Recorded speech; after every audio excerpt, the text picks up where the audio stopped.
วันนี้ที่ผ่านหนาวเย็นหมอไปเก่ามันก็คิดถึงเรื่องของเราขึ้นมา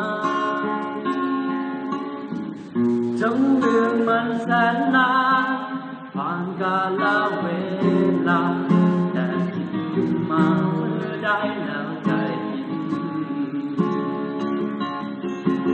อยู่ที่ห้องเดี๋ยวมองเข้าไปเห็นภาพเก่าภาพที่สองเราเคยนั่งยิ้มตอนตั้งไม่เขา